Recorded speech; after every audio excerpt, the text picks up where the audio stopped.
back to talk a little bit more about community and some of the things that we've been hearing. Earlier this month, the Digital Benefits Network published a new report that shares insights from our Rules as Code community engagement over the past year.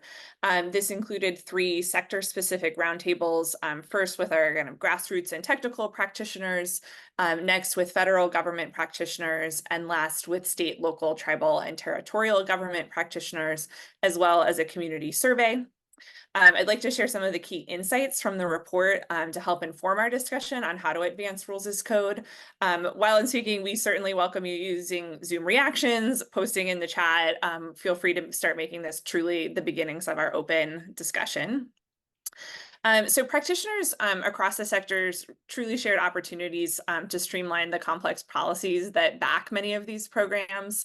So the streamlining includes both across states and regions, across programs, and also across levels of government. All sectors reflected on the need for improving the ability for residents to be able to find out if they're eligible, apply, and enroll. A favorite quote of mine was from one practitioner who suggested that it would be important to, quote, take the guesswork out of the residents' hands and move it back into the government's responsibility.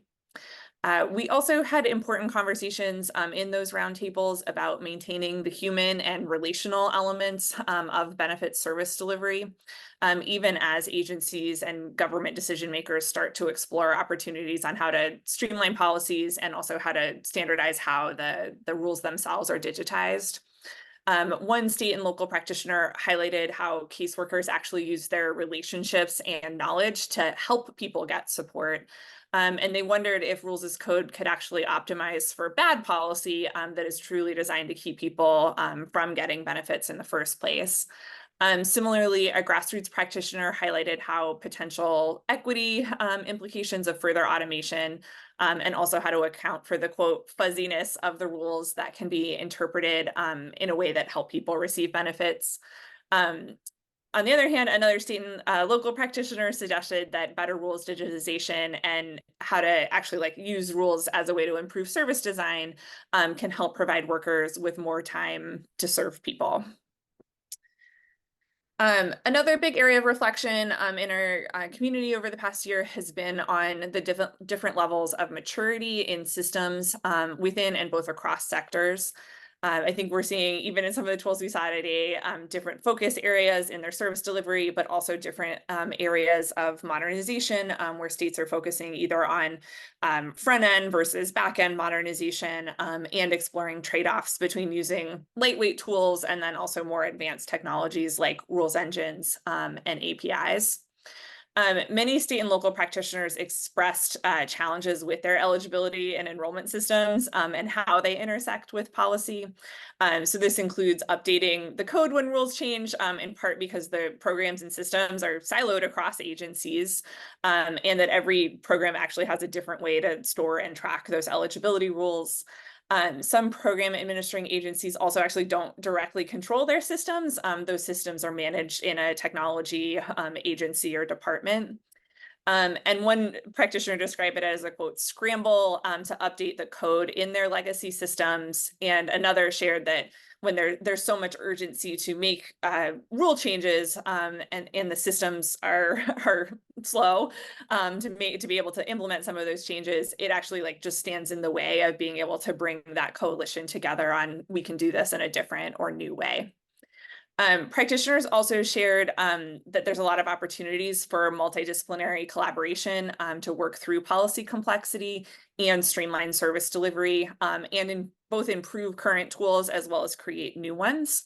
One practitioner shared on how they're defining what information to collect versus not collect in their screener and application, and also what information might be able to be used as a proxy for one part of calculating eligibility.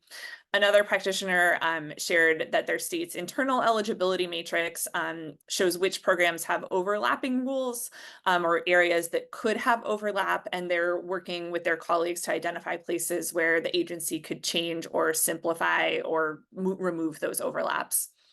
One practitioner also sees rules as code as an opportunity to support their quote, no wrong door vision, so that eligibility is the same quality across any pathway or door into services. Also across sectors, there's a need for training and technical assistance to create rules as code champions. This can include like really helping to build leadership and shared understanding on the possibilities of rules as code. Practitioners really say that like this leadership buy-in on this concept will be essential to rules modernization. And their suggestion of one way to build that knowledge is with more implementation and adoption case studies.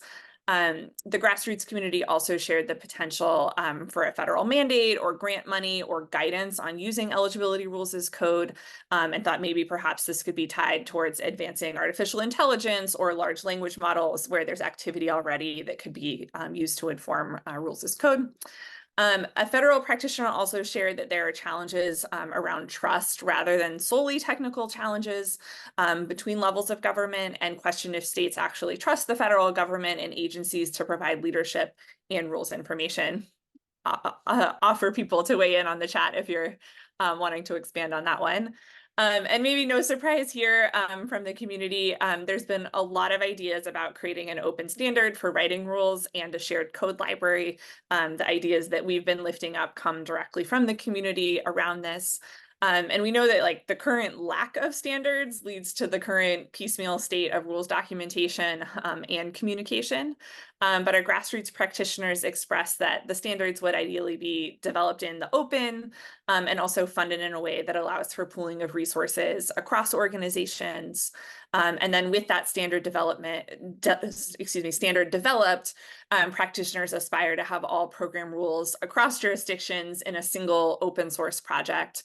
Ideally, this would use common code libraries and also have a shared data dictionary. Additionally, it would provide a way for non-developers to understand the code, such as visual flowcharts and low-code tools, which we've seen today. Additionally, practitioners expressed interest in having a set of standardized eligibility questions to help people apply for multiple related benefits, as well as tools to help validate the code, such as test cases and worksheets used by the frontline staff for eligibility have been raised as well.